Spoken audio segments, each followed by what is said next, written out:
Hello, you are watching Shalom World News. I'm Rory McLennan coming to you from Glasgow, Scotland. Here are the latest headlines from around the world.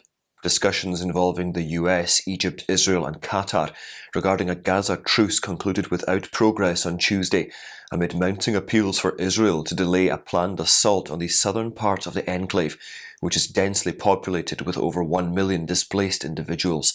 United Nations Aid Chief Martin Griffiths warned that an Israeli ground invasion in Rafah would severely hamper humanitarian relief efforts, potentially leading to a humanitarian catastrophe. Efforts to broker a truce continue, with Egyptian President Abdel Fattah al-Sisi engaging in talks with CIA Director William Burns and Qatari Prime Minister Sheikh Mohammed bin Abdul Rahman bin Yassim Al Thani.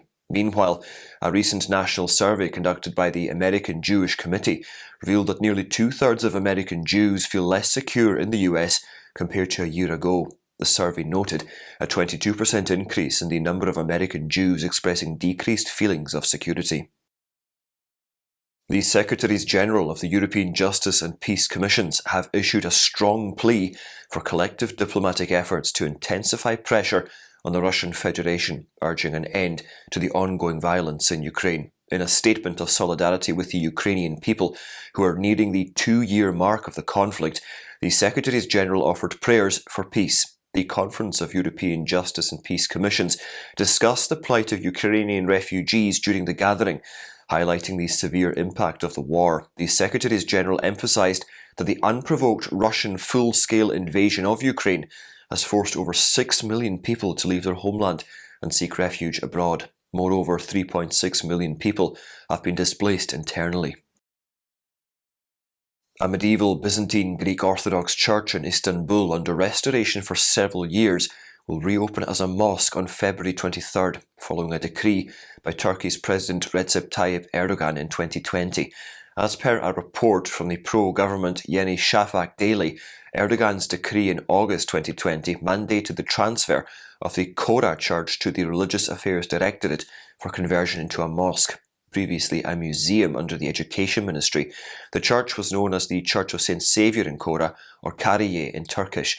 The conversion was delayed due to ongoing restoration work, unlike the Hagia Sophia, which was promptly turned into a mosque following a similar decree in July in 2020. Pope Francis will attend an ecumenical ceremony in St. Peter's Basilica for the first-time celebration of the feast of the 21 Coptic martyrs of Libya on February the 15th. The Coptic Christian workers who were beheaded by Islamic State in February in 2015 were included in the Roman Martyrology in May 2023. The ecumenical event, which starts at 5 p.m. in the choir chapel, will be presided over by Cardinal Kurt Koch, who is the president of the dicastery for promoting Christian unity. The relics of the martyrs will be venerated, and the event will be followed by the screening of the documentary The 21, The Power of Faith, in the Vatican Film Library. Ahead of a House vote on the Frederick Douglass Trafficking Victims Prevention and Protection Reauthorization Act, which is scheduled this week, the Alliance to End Human Trafficking and the National Advocacy Centre of the Sisters of the Good Shepherd urged Congress to pass the Human Trafficking Prevention Bill that could break the link between human trafficking and forced migration. If approved, the Act would allocate $241 million a year to offer grants to organisations and nations with high trafficking rates. It would also fund aid for survivors and help in detecting trafficking of school-aged children. The bill, promulgated by both Republicans and Democrats, would reauthorise the Trafficking Victims Protection Act of 2000, which expired in 2021.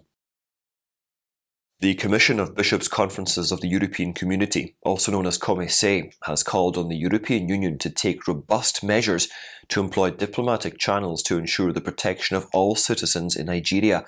The European Parliament resolution had condemned recent attacks against Christians in the country. The resolution that the Parliament adopted on February the 8th urges Nigerian authorities to take action against militant Islamist groups exploiting the farmer-herder conflict. The resolution also condemned the Christmas Eve attacks that took place in Nigeria's Plateau State, which resulted in the loss of several lives.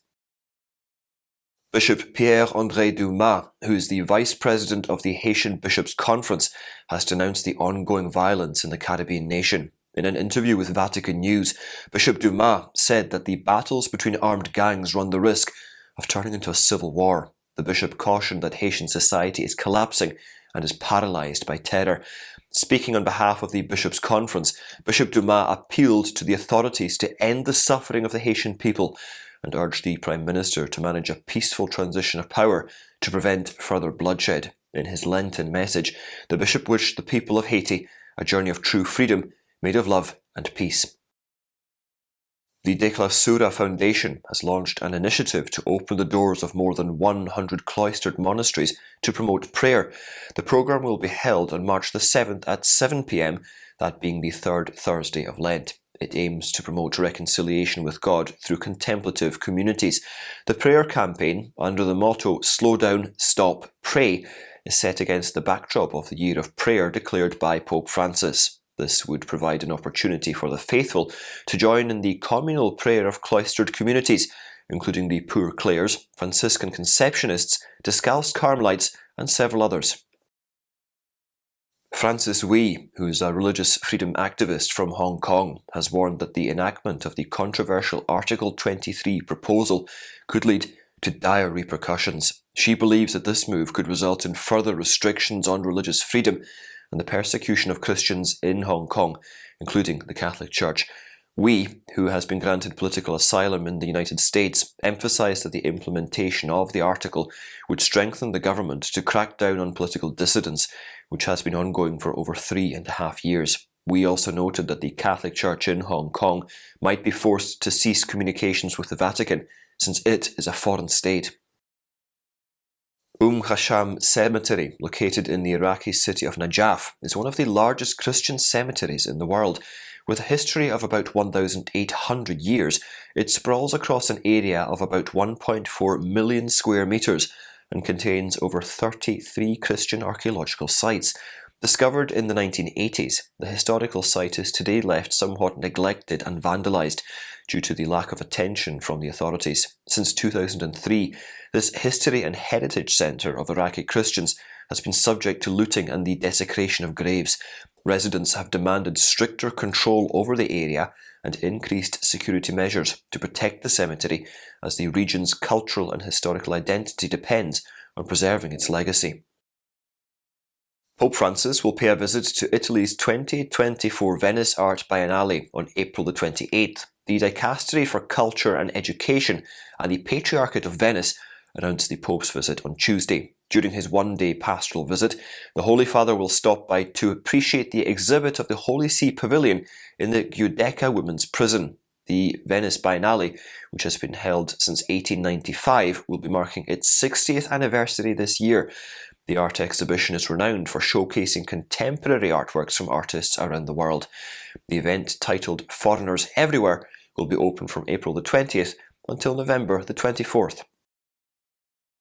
The Christian prayer app Hallow received a tremendous response after its Super Bowl ad was aired on Sunday. Hallow Chief Executive Officer Alex Jones said that while the spot ran, the app had its most downloads in a single minute ever. Jones added that it even inspired some people to return to their faith. The 30-second ad had featured actors Mark Wahlberg and Jonathan Rumi. Hallow said that Mark Wahlberg will be one of the people guiding the daily reflections during Lent, which aim to help Christians around the world draw closer to God during Lent. Father James Ruggieri was appointed as the 13th Bishop of Portland in Maine by Pope Francis on Tuesday. The 56-year-old priest from Providence in Rhode Island succeeds Bishop Robert Dealey, who led the diocese for the past 10 years. Ruggieri, who had served St. Patrick's Parish and St. Michael the Archangel Church as pastor, is known for providing weekly meals to the homeless. He was recently honoured with the 2024 Reverend Dr. Martin Luther King Jr. Vision Award for founding St. Patrick's Academy, an affordable Catholic preparatory high school with no set tuition fees. Ruggieri will be consecrated and installed as a bishop in a Mass on May the 7th in Maine's Cathedral of the Immaculate Conception. And those are your latest headlines. Do join us again next time for more. And do remember, in the meantime, you can always visit swnews.org for more updates. Shalom.